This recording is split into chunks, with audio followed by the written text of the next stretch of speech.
first year, I was doing over 14,000 miles a year. I was picking up food morning, afternoon, and I mean night. When I say night, after 10 at night. If this is something that you're passionate about, serving other people, and you feel that you can't do it yourself, use us. That's what we're here for. And I got to catch up with Edmund because I wanted to know what the homeless crisis like is here. And Edmund runs a charity that feeds homeless people, feeds working poor. What's working poor? Have a listen to what Edmund's got to say. Thank you so much for joining me today. Thank you for inviting me. Can you explain to us how you got involved with LlifeHub? Where did the idea come? I started to volunteer at a local food bank. Yeah. Now, while I was in London, I had no interest in food banks or in getting involved. My wife was very heavily involved, but I never bothered to find out anything about it. Yeah. Got here, got involved because there was a lady that passionately, she showed a passion about her food bank that she was at. And I said, where's an application form? Filled out the form, did all the vetting, did all the training, and was volunteering there.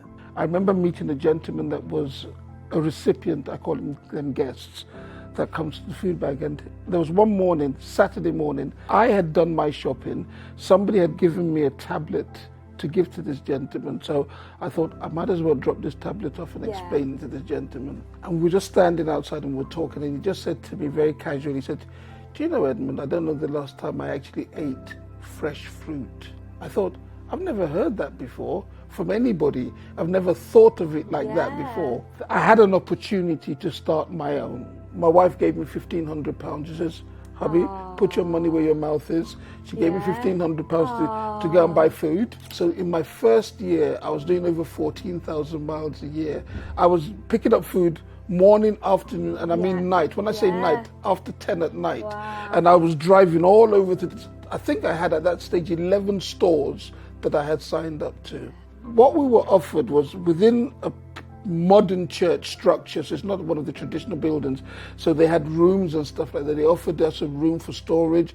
They offered their giant cafe to host the people. And then we were making up something like 200 shopping bags, big shopping bags of food every single week. So we would feed them, speak to them, offer them teas and coffees, and then we'll give them the food in the bags. And then there were a lot of other things that we would put out that they could choose from, olive oil, you name it, a lot of things like that. We were supplying them with enough food to feed 350 families every single week. So we would fill a transit van with food, pallets of food. Because obviously most of the charities had closed because it was COVID and nobody knew what to do. But we had made a decision that we were not closing, that people don't stop being hungry. So we kept on pushing, getting food and feeding families. And for the last 3 years, we are 100% fresh and nutritious hub. So that's why it's called LlifeHub, because of that. And how many people do you feed on a weekly basis? So we have 100 families come to us on a Saturday. And then during the course of the week, we look after 350 additional adults every single week. So you're feeding 450 people, basically? Yes, and we've still got more on our waiting list that we can't get to. Everybody that comes on the Saturday is allocated a card with their names and details on the spreadsheet. That means that when they come, they're guaranteed food. And we don't micromanage. We give you enough food for 3 days. So most of our guests come with trolleys and big shopping bags, and they're guaranteed food. Can I ask why there's so many people needing help? Why are they struggling so much in Belfast? It is not just Belfast. It's.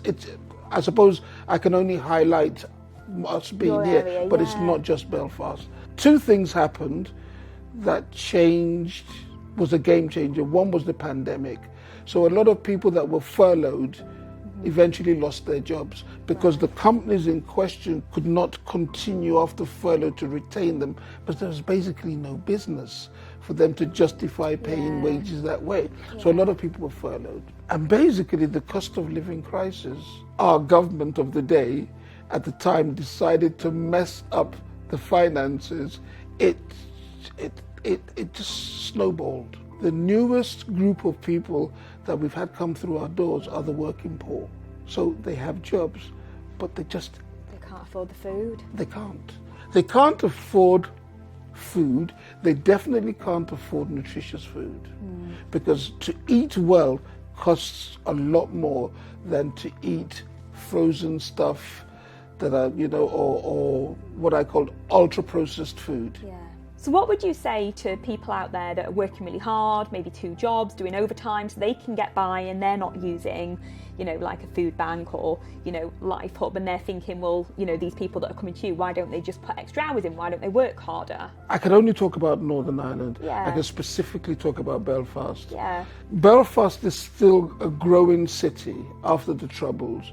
It has taken a very long time for investors to come into this city without panicking what is going to happen to my investment. Yeah. And so there's been a lot of work behind the scenes through government and through business enterprises to create confidence for people to come back to the city again. So you're saying the work's not there for them to work harder it or work more hours? It they isn't. Can't. To try and do a second job, especially depending on how it might conflict with the hours that they're already doing as well. Because everybody's demanding the best out of you to pay you anyway. So you can't sort of the jobs aren't there. Yeah. So Edmund, what would you say to anybody that's watching this? So we train people how to invest in property and build wealth for them and their family. How could they get involved in helping? I suppose the first thing I would like you to think about that this is not you, that you're fortunate enough not, let alone to understand it or to find yourself in that situation. Now that's a huge thing.